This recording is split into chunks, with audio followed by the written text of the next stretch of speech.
अभी तक संविधान के मुताबिक बना है SC/ST एट्रोसिटीज एक्ट जी। तो उसमें अगर आप SC/ST के समुदाय के किसी व्यक्ति को जाति सूचक संबोधन करते हैं तो आपके खिलाफ मुकदमा दर्ज हो सकता है, गिरफ्तारी हो सकती है, सजा हो सकती है। संविधान में कहीं लिखा है उसमें OBC, आपने उसमें OBC जोड़ दिया, तो ये तो SC/ST OBC एट्रोसिटीज एक्ट बन गया बिना कानून में संशोधन किए हुए। क्या OBC समाज ने इसकी मांग की थी? अच्छा, सरकार के पास कोई ऐसी स्टडी है, कोई ऐसा डेटा है जिससे यह साबित हो कि OBC समाज पर कैंपस में बहुत अत्याचार हो रहा है? डेटा दिया जाता है कि इतने के मामले इतने हो गए, दिया जाता है सर। वो डेटा दिया जाता है। वो डेटा जो उन्होंने बनाया गाइडलाइन उसी के खिलाफ है। वो साबित करता है कि उसकी संख्या इतनी कम है और समाज में आप बताइए कहां भेदभाव नहीं है। नहीं सर, ठीक है, किसी भी स्तर पर देख लीजिए। दो इसमें एक दूसरा विषय और साथ साथ जुड़ा हुआ, वो शंकराचार्य जी वाला, अभिमुक्तेश्वरानंद जी वाला, उसको भी सवर्णों ने अपने कुछ एक सेक्शन ऑफ फॉरवर्ड कास्ट ने उसको अपने ऊपर लिया है कि इनके साथ जो हुआ वो ठीक नहीं हुआ। तो वो भी एक दूसरा मामला भी, उस पर भी हम बात करेंगे। मैं सर ये कह रहा हूं कि जैसी भी गाइडलाइन में कमी अगर नहीं होती या सरकार को इसमें नुकसान नहीं दिखाई रहा होता तो सरकार स्टैंड करती इनके साथ। सरकार इसको सुप्रीम कोर्ट में जब कहा जा रहा था कि गलत है तो उस वक्त डिफेंड करती, कुछ वो सरकार ने नहीं किया।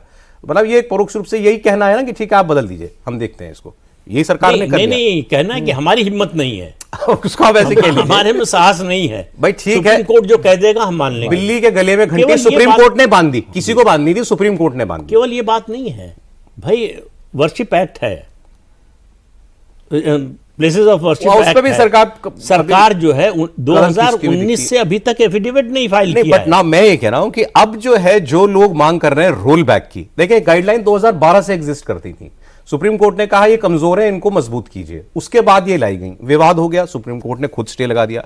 जारी करने के लिए सुप्रीम कोर्ट ने कहा था, सुप्रीम कोर्ट ने स्टे लगा दिया, उनको लगता है शायद जरूरत से ज्यादा हो गया ये। मैं ये कह रहा हूं कि अब रोल बैक की मांग के बजाय गाइडलाइन तो आएगी, क्योंकि पहले भी थी और सुप्रीम कोर्ट ने अभी भी कहा है कि देनी है, वो तो रहेगी, बजाय कि एक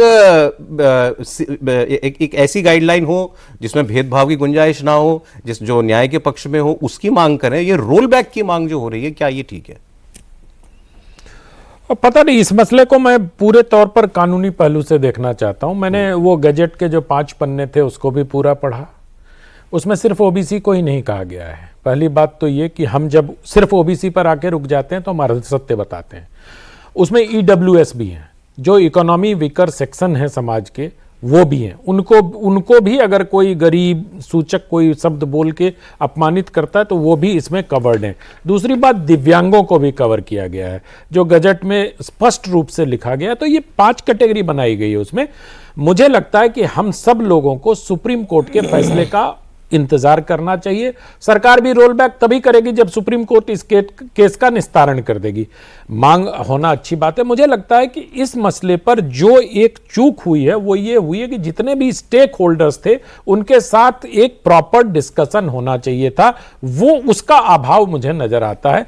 अगर सारे स्टेक होल्डर्स के साथ बैठ के डिस्कशन हो जाता और सरकार अपनी मंशा उन तक स्पष्ट कर पाती तो मुझे लगता है इस प्रकार के बवाल नहीं होते। दूसरी एक और बात, इसमें बार बार कहा जा रहा है कि आपको बिना ट्रायल के जेल भेज दिया जाएगा। ये तो नेचुरल जस्टिस के विरुद्ध है ना। बिना ट्रायल के कोई किसी को जेल नहीं भेज सकता। मैं तो कल किसी एक्सपर्ट को सुन रहा था, वो कह रहे थे कि इसमें पीनल प्रोविजन, मतलब कानून के दायरे में लाने वाली कोई बात ही नहीं है, ये जो भी होगा कैंपस में होगा और कैंपस में खत्म हो जाएगा। मैं तो उस कमेटी के जो 10 व्यक्ति हैं उसके गठन पर भी बात होनी चाहिए। वो जो कमेटी समतामूलक स्थापना करने के लिए जो कमेटी बनेगी, जो शिकायत की सुनवाई करेगी, उसमें छात्रों का प्रतिनिधित्व भी है। ये कहीं उसमें नहीं लिखा हुआ है कि उसमें सवर्ण छात्र नहीं होंगे।